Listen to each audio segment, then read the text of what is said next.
Այո, շտապ ռազմական դաշինք պետք է կնքել Իրանի հետ, մոլորակը կորցրել է խիղճը, պաշտպանեք ձեզ, մարդիկ։ ԱՄՆ-Իրան խաղաղության հրովարտակը տարածաշրջանում դիրքավորում է Իրանին։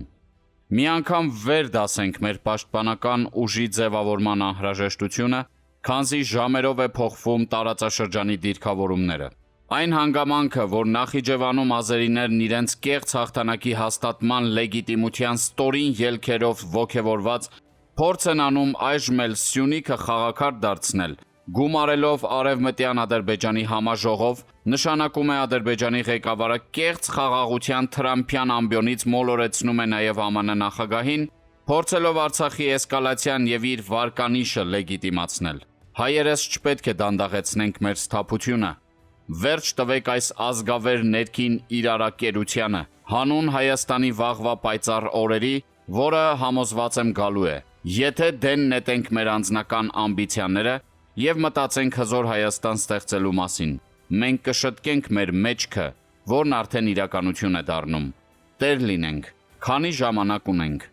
Մի հապաղեք, ամեն օրը արժեք է։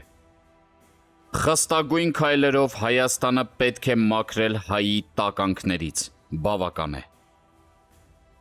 Տանը մարդ կա։ Բարդ է, բարդ, անորոշ անաղուհաց պետություններ պատերազմ են հրահրում, ոչ թե խաղաղություն սերմանում ազգերի մեջ։ Զորօրինակ, արևմտյան Ադրբեջանի Նախիջևանյան հավաքին մեր հարևան երկրի նախագահը հայտարարեց, որ իրենք աշխատանքներ պետք է տանեն, որ այս ստորագույն կեղծիքի բնակիչները վերադառնան իրենց հայրենիքը։ Ինչ արևմտյան Ադրբեջան, սրանք բան ու գործ չունեն, եթե կորցրել են իրենց պատմական հիշողությունը,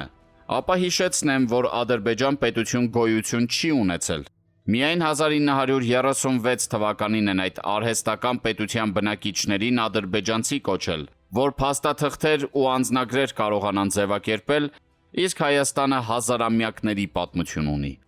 Քիչ չէ արևմտյան Հայաստանի ազգաբնակչությանը հոշոտելով ստեղծեցին թուրքական պետություն, արևելյան Հայաստանից բռնագրավեցին երկու խոշոր գավառները՝ Արցախն ու Նախիջևանը, հիմա էլ արևմտյան Ադրբեջան են բարբառում իդեմս Հայաստանի։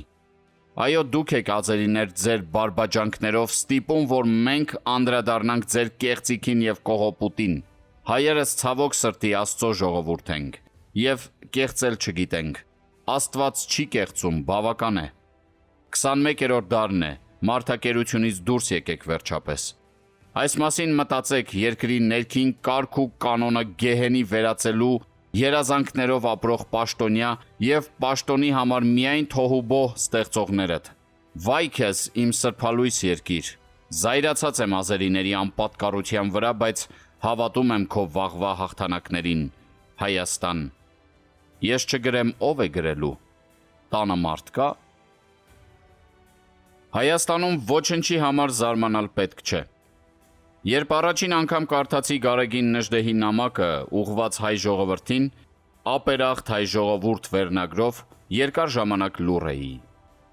Ինչն էր ստիպել իմաստուն ցեղակրոնին այդպես խոսել իր ժողովրդի մասին, երբ պատմության ողջ ընթացքում ազգի եւ ժողովրդի նկատմամբ նրա սերն ու պայքարի տառապանքները բացառիկ են եղել։ Կոմիտասին էլ չեմ մոռանում։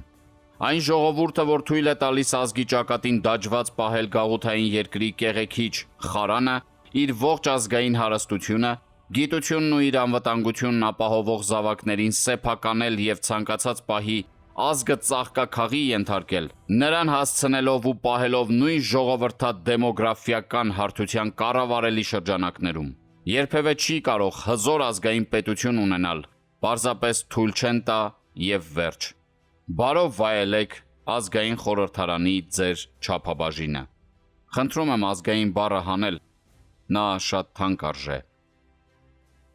Կաշառք տալը հանցագործություն է, վերցնելը առավել ևս։ Կաշառքը կամազրկում է դիմացինին, նրան զրկելով իր ինքնությունից, դարձնելով իր ներսում անհաշտ կամակատար։